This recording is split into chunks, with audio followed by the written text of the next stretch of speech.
Hello kids, welcome back to our class. आज हम लोग पढ़ने जा रहे हैं क्लास 10 से क्वाड्रेटिक इक्वेशन। लास्ट टाइम हमने हमारी जो लास्ट क्लास थी उसमें एक्सरसाइज 4.1 का क्वेश्चन नंबर 1 डिस्कस किया था और एग्जाम्पल 2 के सारे पार्ट्स हमने क्या किए थे, डिस्कस कर लिए थे। आज की क्लास में हम लोग डिस्कस करने जा रहे हैं एक्सरसाइज 4.1 का क्वेश्चन नंबर 2 और एग्जाम्पल 1 भी बिल्कुल वैसा ही है, तो उसे भी हम साथ साथ कर ही लेंगे। तो जो एग्जाम्पल 2 है उसमें क्वेश्चन नंबर 2 है एक्सरसाइज 4.1 का। एक्सरसाइज 4.1 जो है वो आपको पेज नंबर 73 पर मिल जाएगी।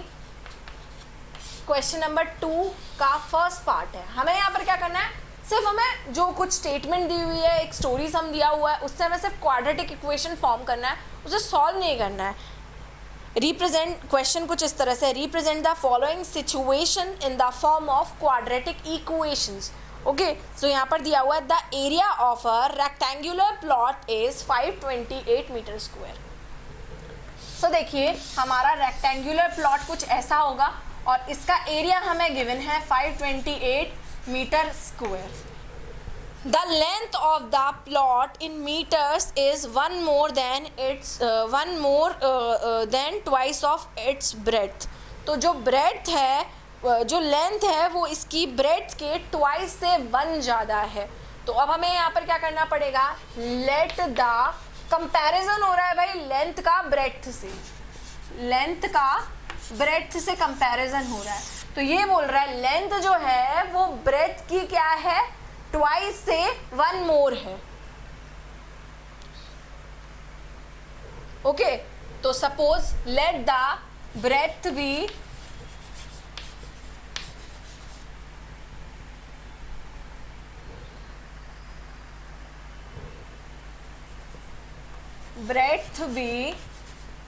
x मीटर, देन लेंथ क्या हो जाएगा, लेंथ जो है वो ब्रेथ की ट्वाइस से भी 1 ज़्यादा है। हो गया, लेंथ मिल गई, ब्रेथ मिल गई। अब हमें एरिया कितना गिवन है, तो यहाँ लिख देंगे गिवन एरिया ऑफ फील्ड कितना है, 528 मीटर स्क्वायर। ठीक है, तो अब हम यहाँ पे क्या करेंगे, एरिया क्या होता है वैसे फील्ड का, लेंथ इनटू ब्रेड्थ होता है। मतलब फील्ड का इन द सेंस रेक्टेंगल का एरिया क्या होता है, क्योंकि फील्ड क्या है, रेक्टेंगुलर, एक बड़ा सा रेक्टेंगल है। तो लेंथ इनटू ब्रेड्थ हो गया और ये कितना होगा 528। अब लेंथ की जगह पर हम लेंथ की वैल्यू रख देंगे 2x + 1 एंड ब्रेड्थ की जगह पर ब्रेड्थ चला जाएगा x 528। अब इसको मल्टीप्लाई कर दिया, 2x² + x = 528। लेकिन हमारा जो स्टैंडर्ड क्वाड्रेटिक इक्वेशन होता है वो किस तरह से होता है, ax² + bx + c = 0। इस तरह से हमारा क्या होता है, स्टैंडर्ड क्वाड्रेटिक इक्वेशन काम करता है। तो ये क्या हो जाएगा, 2x² + x - 528 = 0। तो ये हमारा क्या हो गया, स्टैंडर्ड क्वाड्रेटिक इक्वेशन हो गया। ठीक है, ये बन गया हमारा क्वाड्रेटिक इक्वेशन, हो चुका है ये। इससे आप नोट डाउन कर लीजिए। क्वेश्चन में क्या गिवन था मैं आपको बता देती हूँ, the area of a rectangular plot 528 metre square area दे रखा था। फिर the length of the plot is 1 more than twice of its breadth। तो जो ब्रेथ लेंथ है वो क्या है, ब्रेथ के ट्वाइस से भी 1 ज़्यादा है। तो लेंथ कितना हो जाएगा, अगर ये x है तो ये हो जाएगा 2x + 1। अगर लेस देन 1 बोलता तो -1 कर देते, मोर देन 1 बोला इसलिए +1 कर दिया। फिर उसके बाद हमने क्या कर दिया, एरिया ऑफ फील्ड गिवन है हमको, हमने बता दिया 528 मीटर स्क्वायर। अब एरिया का फॉर्मूला क्या होता है, रेक्टेंगल में लेंथ इनटू ब्रेड्थ, फॉर्मूले में वैल्यू पुट कर दी और हमारा फाइनली क्या बन गया, क्वाड्रेटिक इक्वेशन बन करके आ गया। आगे मूव करते हैं। क्वेश्चन है, आप इसे नोट डाउन कर लीजिएगा, वीडियो को पॉज करके। स्टैंडर्ड क्वाड्रेटिक इक्वेशन में नहीं हटा रही हूँ क्योंकि हमें उसकी ज़रूरत पड़ती रहेगी। जो सेकेंड क्वेश्चन है, सेकेंड का सेकेंड पार्ट जो है वो कुछ ऐसा बोल रहा है, the product of two consecutive positive integer is 306, we need to find integers. तो हमें ऐसी कोई इक्वेशन फाइंड आउट करेंगे जिससे हमें इंटीजर्स मिल जाए। तो कॉन्जिक्यूटिव का मतलब क्या होता है, एक के बाद एक, जैसे 9, 10, 11, 12 ये क्या है, कॉन्जिक्यूटिव नंबर है। 8, 9 कॉन्जिक्यूटिव नंबर हैं, 11, 12 कॉन्जिक्यूटिव नंबर है, 13, 14 कॉन्जिक्यूटिव नंबर है ना। तो अगर मेरा एक नंबर x है तो दूसरा नंबर क्या हो जाएगा, x+1 या फिर x-1 भी हो सकता है, ठीक है, दोनों ही चलेगा। तो हम x+1 ले लेते हैं। Let the numbers be x and x+1, ठीक है, दो नंबर्स हो गए x एंड x+1। गिवन क्या है कि इन दोनों नंबर का जो प्रोडक्ट है, तो प्रोडक्ट में इनको मल्टीप्लाई कर दिया, वो कितना है 306। तो यहाँ से इक्वेशन कैसे बन जाएगी, x² + x, हमें स्टैंडर्ड क्वाड्रेटिक इक्वेशन में राइट हैंड साइड में 0 ही चाहिए होता है, तो इसे हम ट्रांसपोज करके यहाँ ले आएंगे, x² + x - 306 = 0। तो ये क्या आ गई, हमारी क्वाड्रेटिक इक्वेशन आ गई, ये हमारी क्वाड्रेटिक इक्वेशन फॉर्म हो गई। लिख देंगे hence quadratic equation for this situation is this, ये आपको लिख देना है लास्ट में, इसे भी आप नोट डाउन कर लीजिए। आगे हम बढ़ते हैं क्वेश्चन नंबर 3 पर।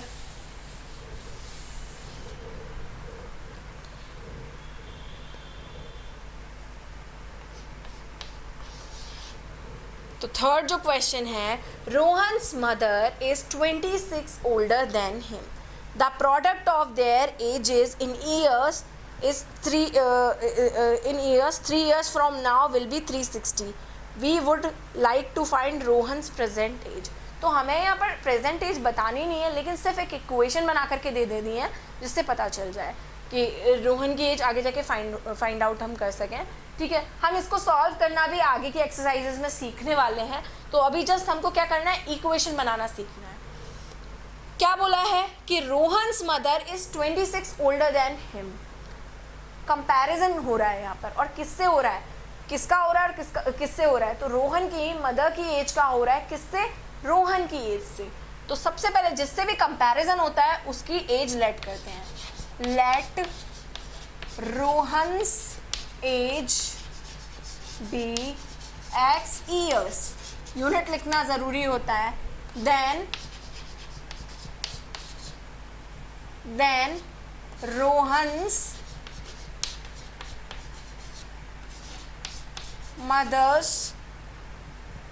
रोहन्स मदर एज कितनी हो जाएगी, रोहन की मदर उससे 26 ईयर ओल्डर है, तो क्या हो जाएगा x + 26 ईयर।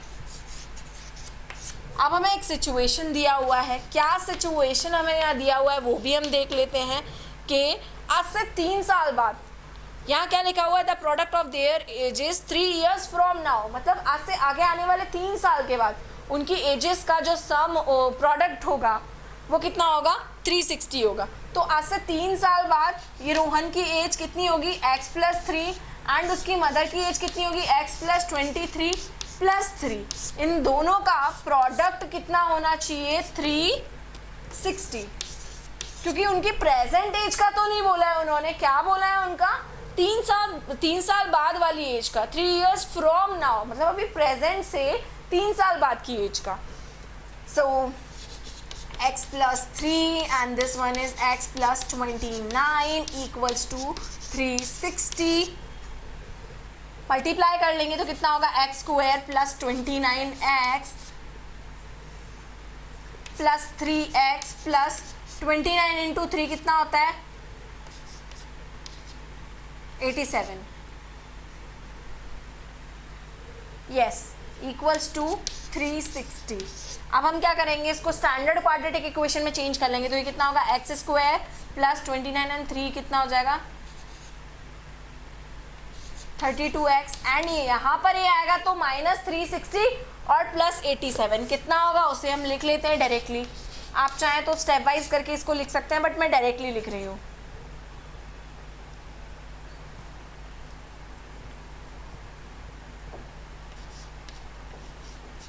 ओके, एंड यहाँ पर क्या बचेगा 273। यस, तो यहाँ नेगेटिव बचेगा क्योंकि 360 क्या है, माइनस का रहेगा। 273 equals to 0। So this is the quadratic equation for this situation, है ना। ये जो सिचुएशन दी है उसके लिए ये क्वाड्रेटिक इक्वेशन बनेगी। एक बार फिर से समझ लेते हैं। यहाँ पर दिया हुआ है Rohan's mother is 26 year older than him.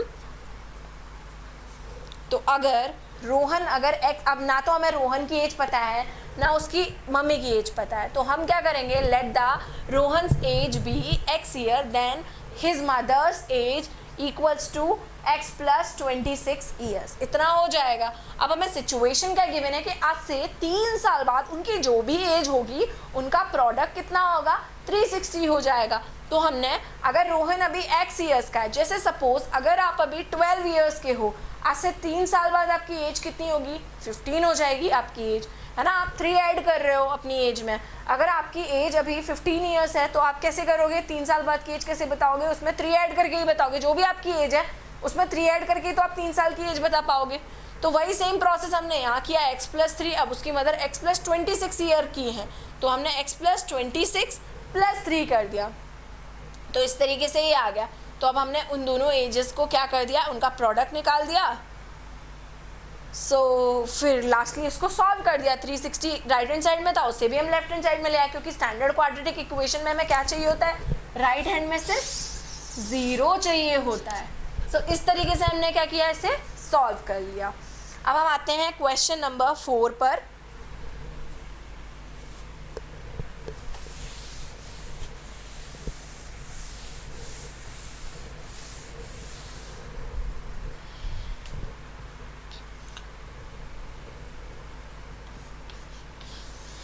Question number 4 दिया हुआ है कि a trains travels a distance 480 kilometre at a uniform speed if the speed has been 8 kilometre per hour less than it would take 3 more hours to cover the same distance we need to find the speed of the train.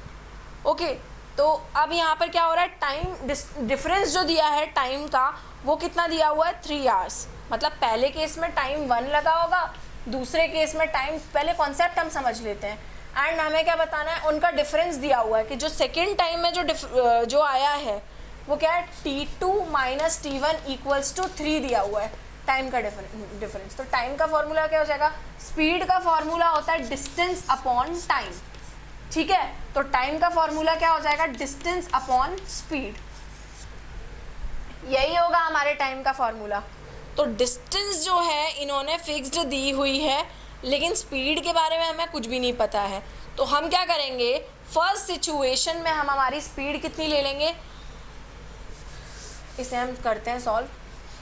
Let the, मतलब दोनों time के बीच का difference कितना दिया हुआ है हमें, 3 hour का डिफरेंस दिया हुआ है, 3 hours मोर लग रहे हैं। तो अगर मैं, मतलब जो पहले देखो, अगर स्पीड कम कर देंगे तो ऑब्वियसली टाइम ज़्यादा लगेगा, मतलब जो दूसरी कंडीशन बोल रहे हैं उसमें टाइम ज़्यादा लगेगा और पहली कंडीशन में टाइम कम लगेगा क्योंकि स्पीड ज़्यादा है ना। स्पीड बढ़ा देंगे तो टाइम, स्पीड और जो टाइम है इसमें इन्वर्स प्रपोर्शन होता है, इस फॉर्मूले से हम देख सकते हैं। तो ये क्या बोल रहे हैं, पहली सिचुएशन में जो भी स्पीड थी उसको कम कर दिया है 8 किलोमीटर पर आवर से, और स्लो कर दिया है उसको, तो उससे क्या होगा, टाइम ज़्यादा लगेगा। तो बड़े टाइम में से छोटे टाइम को माइनस करेंगे तो 3 hours का क्या आ रहा है, डिफरेंस इन्होंने बोला हुआ है। और डिस्टेंस इन्होंने फिक्स कर रखी है, जो डी है वो फिक्स है 480 किलोमीटर। तो let the speed in first case, या बिगिनिंग ले सकते हैं, x kilometre per our, and speed in second case, या इन एट द एंड भी लिख सकते हैं, स्पीड इन सेकेंड केस और सिचुएशन कितना हो जाएगा, x minus 8 kilometre per our. Okay, तो अब हमें क्या दिया हुआ है, जो सेकेंड वाली सिचुएशन में जो टाइम है माइनस फर्स्ट वाली जो सिचुएशन में टाइम है वो 3 आना चाहिए। तो ये क्या हो जाएगा, डिस्टेंस अपॉन स्पीड। तो डिस्टेंस कितना दिया हुआ है, 480, और स्पीड कितनी दी हुई है, x माइनस 8। दूसरी सिचुएशन में डिस्टेंस तो सेम ही है, स्पीड x है, इक्वल्स टू 3। अब यहाँ पर क्या होगा, दोनों में से 480 हमने कॉमन ले लिया और यहाँ क्या हो जाएगा, x माइनस 8 और दोनों जगह यहाँ 1 1 ही बचेगा और यहाँ हम एलसीएम ले लेंगे। ठीक है, इतना पार्ट आप नोट डाउन कर लीजिए। 480 मैंने कॉमन ले लिया तो यहाँ 1 1 बचा, फिर हमने एलसीएम ले लिया, इसके पास x माइनस 8 है, एलसीएम कितना है, x इंटू एक्स माइनस 8, इसके पास x माइनस 8 है तो ऊपर x से मल्टीप्लाई हो गया और इसके पास क्या है, x है तो x माइनस 8 वाले पोर्शन से मल्टीप्लाई हो गया। इतना पार्ट आप नोट डाउन कर लीजिए, इसको फिर आगे सॉल्व करते हैं हम। तो ये कुछ इस तरीके से बनेगा आपका, थोड़ा सा है बट इसको समझना पड़ेगा आपको, इजीली फिर बनने लगेगा। इस टाइप के क्वेश्चंस आगे आने वाले हैं, उनको हमें सॉल्व करना होगा। 480 एंड ये बनेगा डिनोमिनेटर में एक्स स्क्वायर माइनस 8x और ये तो 3 है ही और यहाँ पर कितना हो जाएगा, x माइनस एक्स माइनस 8।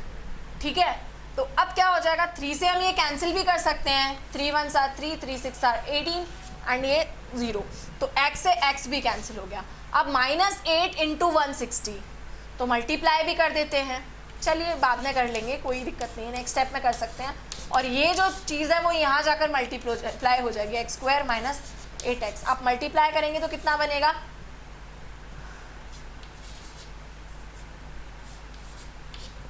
तो x square minus 8x equals to 0। सभी को अगर हम यहाँ ट्रांसपोज कर लें या वहाँ ट्रांसपोज कर दें तो हमारा कुछ इस तरीके से इक्वेशन आ जाएगी। यहाँ हमने 0 कर लिया तो कितना होगा, x square minus 8x equals to plus 1280।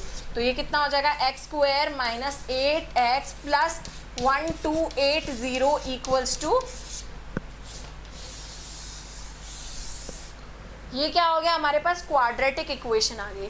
तो सबसे पहले हमने स्पीड लेट की, पहली केस में जो बोल रहे हैं स्टार्टिंग में हमारी speed x kilometre per our थी, बाद में स्पीड को क्या कर दिया, 8 किलोमीटर पर आवर लेस कर दिया, यानी कि माइनस कर लेंगे दूसरी सिचुएशन में। और इस तरह से जो दूसरा वाला टाइम आ रहा है और पहला वाला टाइम आ रहा है उनमें 3 घंटे का डिफरेंस आ रहा है, तो t2 minus t1 equals to कितना रख देंगे, 3। t का फॉर्मूला होता है डिस्टेंस अपॉन स्पीड, तो डिस्टेंस फिक्स है 480। पहले केस में क्या है, x है स्पीड और दूसरे में क्या है, x माइनस 8, तो 480 minus x minus 8 minus 480 upon x equals to 3। अब क्या करेंगे, 480 कॉमन ले लेंगे और 1 अपॉन एक्स माइनस 8 बचेगा, माइनस 1 अपॉन एक्स बचेगा। एलसीएम वगैरह लेकर के हम उसको सॉल्व कर लेंगे और इस तरीके से हमारी फोर्थ जो है क्वाड्रेटिक इक्वेशन भी फॉर्म हो जाएगी। तो इस तरह से हमने एक्सरसाइज 4.1 का क्वेश्चन नंबर 2 पूरा सॉल्व कर लिया है। लेकिन एग्जाम्पल 1 की भी जो 2 सिचुएशन हैं उनको हम देख लेते हैं। हमें मैथमेटिकली क्वेश्चन इस तरह से है, आप पेज नंबर 71 पर जाएंगे। पेज नंबर 71 पर जो आपका एग्जाम्पल 1 है वो कुछ इस तरह से दिया हुआ है, represent the following situation mathematically. Mathematically आपको इन सिचुएशन को क्या करना है, डिनोट करना है, रिप्रेजेंट करना है। तो एग्जाम्पल 1 में 2 दिए हुए हैं, तो इसमें है John and Jeevanti together have 45 marbles, both of them lost 5 marbles each and the product of the number of the marbles they now have is 124. We would like to find out how many marbles they had to the starting. तो John and जीवंती के पास क्या है, together 45 है, दोनों के मिला के। अगर हम दोनों में से किसी एक के भी लेट कर लें, जॉन के या जीवंती के, तो जॉन के भी कर सकते हो, जीवंती के भी कर सकते हो। तो एग्जाम्पल 1 का first part, let the number of marbles with John be x, then the number of marbles with Jeevanti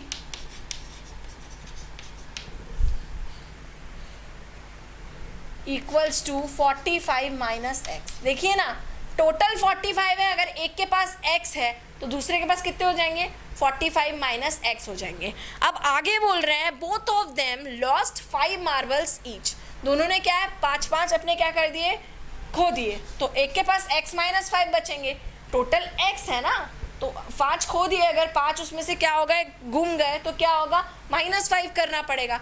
दूसरे सिचुएशन में भी यही होगा, 45 माइनस एक्स माइनस 5। अब इनका प्रोडक्ट मतलब जितने मार्बल्स, ये जॉन के मार्बल्स बचे एंड ये जीवंती के मार्बल्स बचे, तो इन दोनों का प्रोडक्ट करने के लिए बोल रहा है, और आ कितना रहा है 124।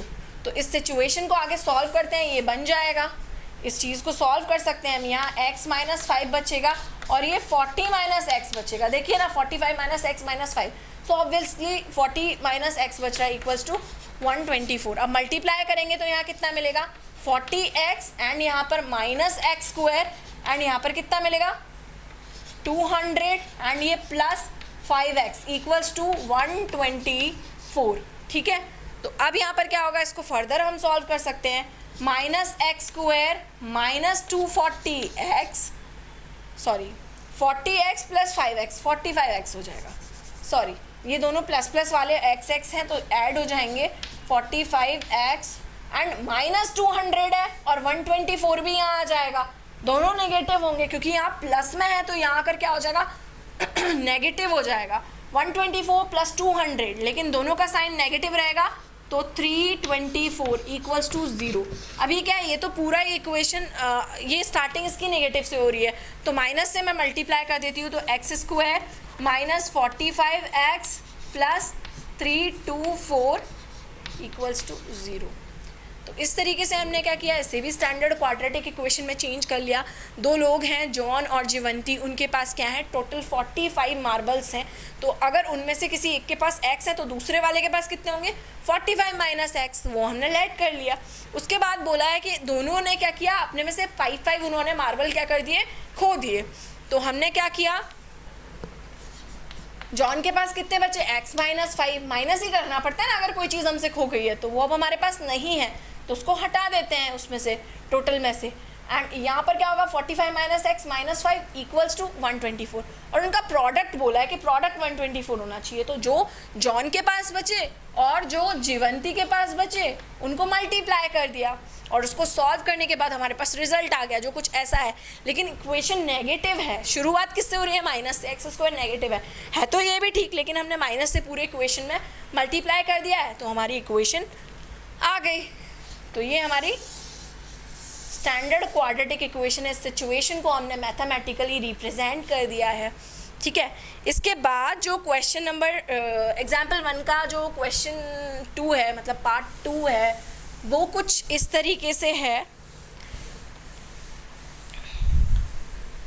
एक कॉटेज इंडस्ट्री है, a cottage industry produces a certain number of toys in a day.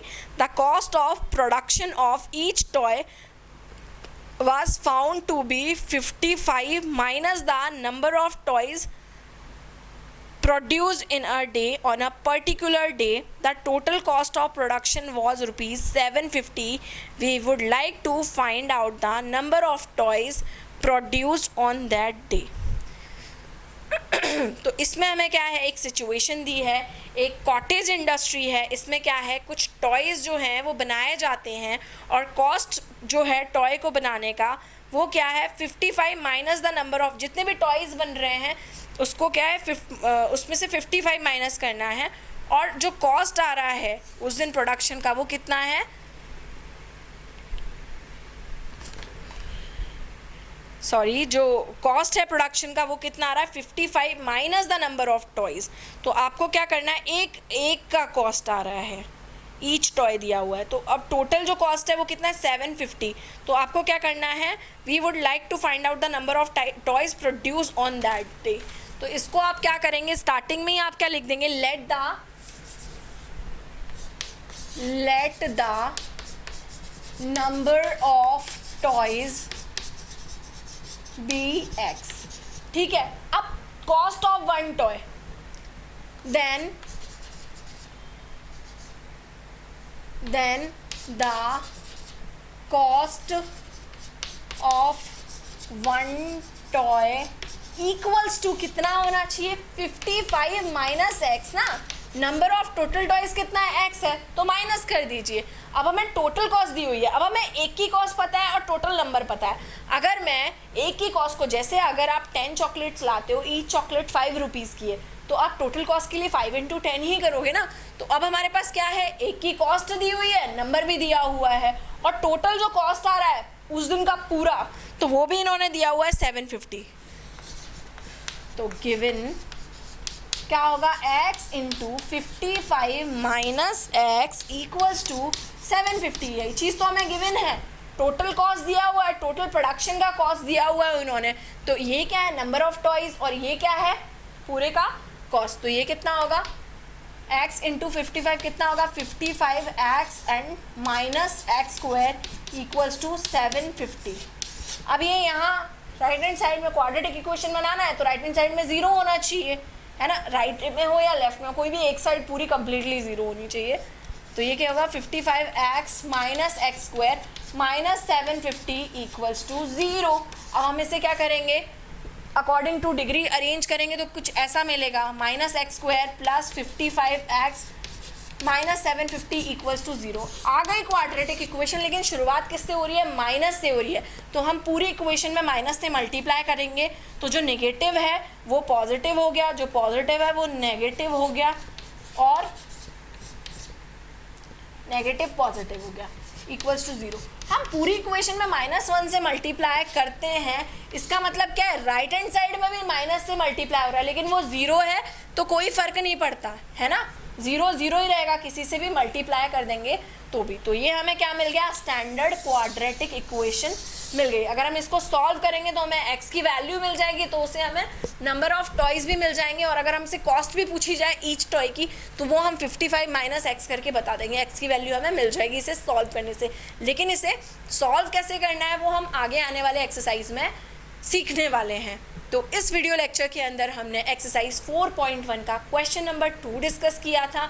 उसमें 4 पार्ट्स थे, वो हमने देखे कि किस तरह से हम उस सिचुएशन को मैथमेटिकली रिप्रेजेंट करते हैं। एंड एग्जाम्पल 1 में भी वही सेम चीज़ थी, इसमें 2 पार्ट्स थे। तो इस तरह से हमने मैथमेटिकली रिप्रेजेंट करना सीखा किसी पर्टिकुलर सिचुएशन को। आई होप आपको ये वीडियो लेक्चर पसंद आया होगा। Thank you so much.